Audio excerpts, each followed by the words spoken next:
Hello my dear learners and welcome back to my channel. आज हम लोग study करेंगे कॉटलीडॉन्स के डेवलपमेंट के बारे में। जब प्लांट्स का अर्ली डेवलपमेंट स्टार्ट होता है तो कैसे प्लांट्स डेवलप करता है कॉटलीडॉन्स तक, इसका कैसे डेवलपमेंट होता है। सबसे पहले जब प्लांट्स हमारा डेवलपमेंट स्टार्ट करते हैं तो सबसे पहले जाइगोट की स्टेज आती है। जाइगोट जो होता है वो डिवाइड करता है फर्दर और एपिकल सेल और क्या कहते हैं बेसल सेल बनाता है। एपिकल सेल जो होती है यही आपका एम्ब्रियो का फॉर्मेशन करेगी और नीचे जो होता है वो हमारा बेसल सेल बनता है जो कि सस्पेंसर सेल का फॉर्मेशन करते हैं। जो आपका एपिकल सेल होता है, जैसे हम यहाँ देख सकते हैं, this is called as apical cell, और ये जो नीचे दिख रहा है आपको ये बेसल सेल होते हैं। अब जो डिवीजन होता है फर्दर वो आपका एपिकल सेल पे ही डिवाइड होगा। एपिकल सेल जो होगा वो 2 सेल बनेगा, again it's divided into the 4 cell, then again it is divided into the 8 cell, then again it is divided into the dermatogen layers का फॉर्मेशन हो जाता है और नीचे आपका ये बेसल सेल से सस्पेंसर बन जाता है। इसको ऑक्टेंट स्टेज कहते हैं, 8 सेल को ऑक्टेंट स्टेज कहते हैं। ठीक है, तो यहाँ तक आपको, अब यहाँ से आपका जो है वो एम्ब्रियो स्टेज बनना स्टार्ट होता है। तो इसकी एम्ब्रियो का फॉर्मेशन स्टार्ट होता है। तो इसकी जो फर्स्ट आपकी स्टेज होती है वो हमारी कहलाती है ग्लोबुलर स्टेज। जो ग्लोबुलर स्टेज होती है वो हमारी फर्स्ट स्टेज होती है जिसमें अर्ली और लेट दोनों ग्लोबुलर स्टेजेस प्रेजेंट होती हैं।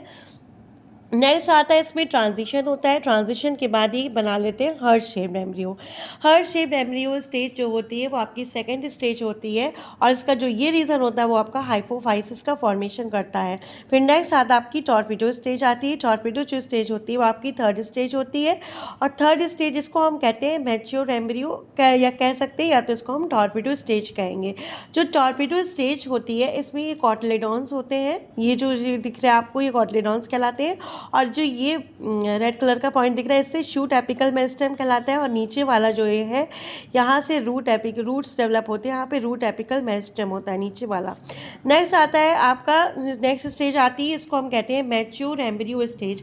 मैच्योर एम्ब्रियो स्टेज जो होती है आपकी फोर्थ स्टेज होती है और इसमें कुछ ग्राउंड टिश्यू प्रेजेंट होते हैं यहाँ पर और ये नीचे रूट एपिकल मेरिस्टेम बनाते हैं, आगे यहाँ पे शूट एपिकल मेरिस्टेम होता है। तो ऊपर की लेयर क्या कहलाती है, एपिडर्मिस कहलाती है। ठीक है, अब ये जो स्टेज होती है मैच्योर एम्ब्रियो स्टेज, ये एंटर कर जाती है कहाँ पर, आपके सीड्स पे एंटर कर जाती है और सीड्स पे कुछ पीरियड ऑफ रेस्ट उसमें पाया जाता है, मतलब डॉर्मेंसी स्टेज प्रेजेंट होती है जहाँ टिल जर्मिनेशन तक।